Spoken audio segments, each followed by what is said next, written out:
Hello. How are you? Hey, I'm doing well. Thanks for connecting, James.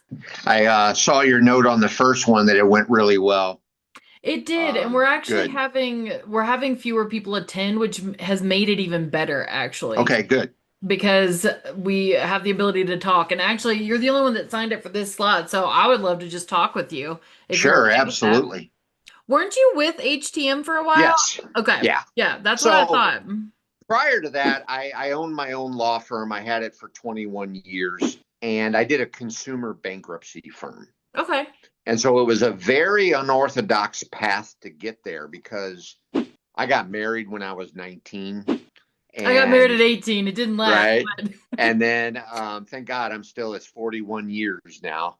oh Um, wow. but I got a job at General Motors and I worked on the assembly line while I went to undergrad in law school. Right when I was graduating law school and taking the bar exam, General Motors announced they were closing the plant.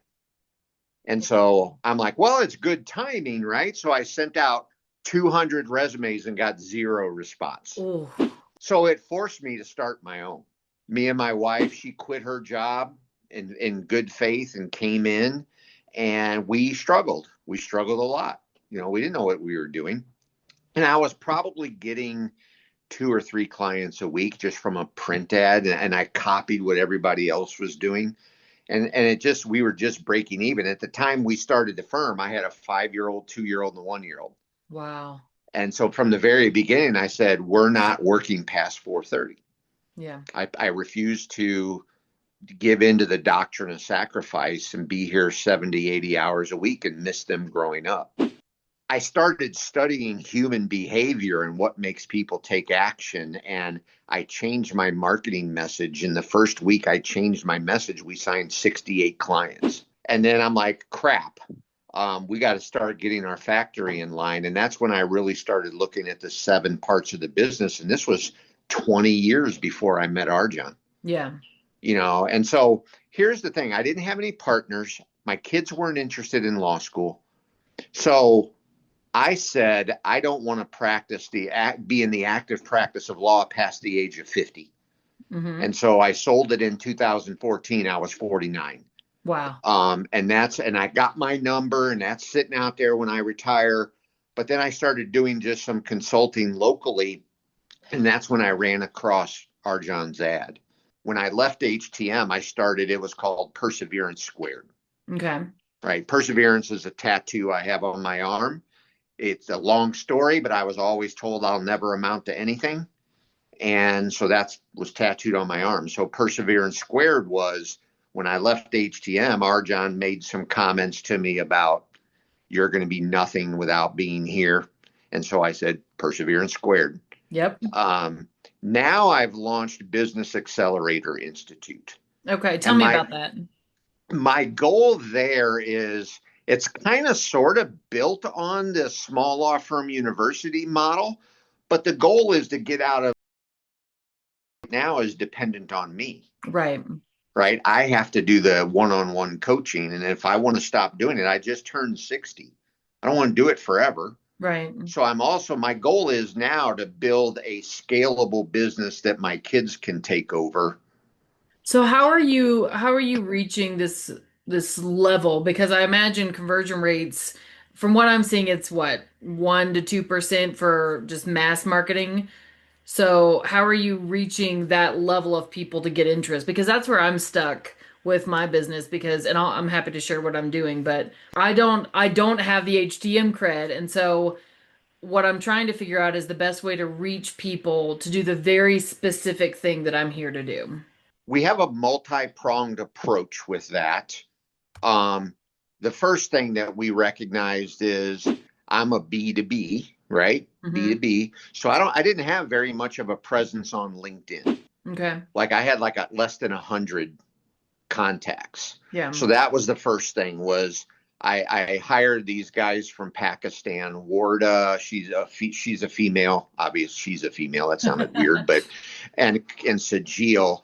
And so Warda's first thing was start getting contacts. She knows who my avatar is, and she's developing contacts. She's starting conversations with them in the messaging, and then basically she's like, getting them to book discovery calls. She's also in charge of all the social media organic stuff.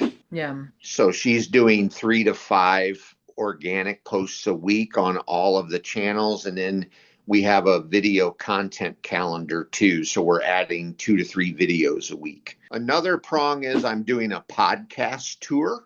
Oh, cool. Interview Valet is the company that's doing it. And basically, they're almost like your agent. Okay.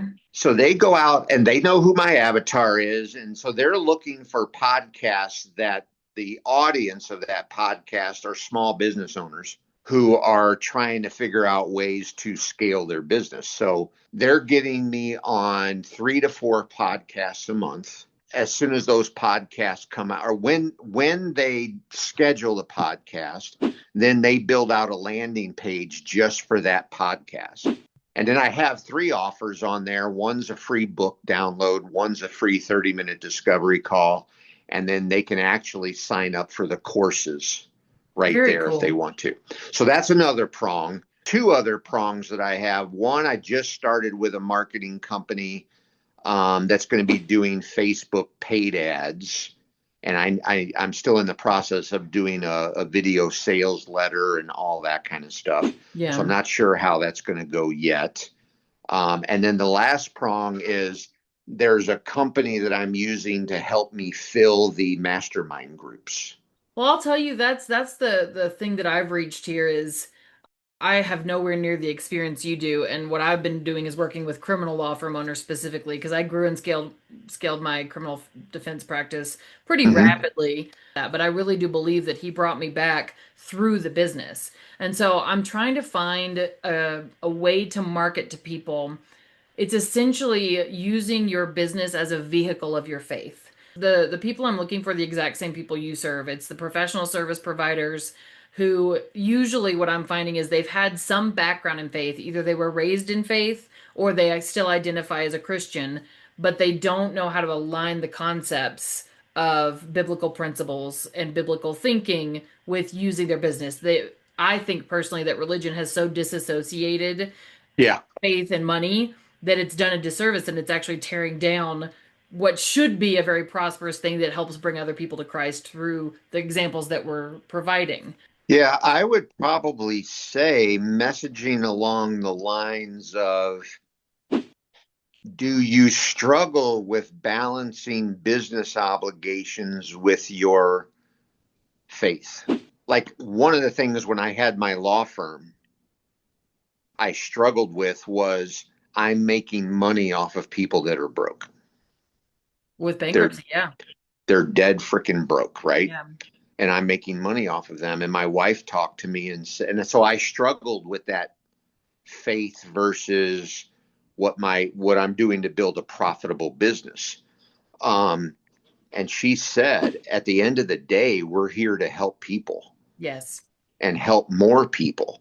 Yeah. And as long as that is your focus and you're doing that, and you're at the end of the day, if you do what's right, the money's going to follow because you're exercising God's will to use your gifts to do that.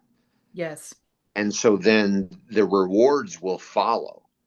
And that's how I base my entire business. I always adopt the policy that I'm building the bicycle as I ride it. Let's go. Yep. Yep. Speed to market. Let's go. Are we going to make mistakes? Yeah, I don't care. Yeah. I'm going to learn something from the mistakes, Yep. right? So do everything I can to tilt the odds in my favor so we have less of a chance of making a mistake. But I'm not going to let it hold me up, Right. right? And my staff, I do the same thing. I'm like, it's okay to make a mistake. Just come to me and let me know, hey, this is what happened and here's how I'm solving it. Fine, Yeah. right? Don't hide the mistake. What a wonderful conversation. Thank you so much for coming on and Awesome. talking with me. All Talk to right, we'll you talk soon. to you later. All right. Bye bye. Bye.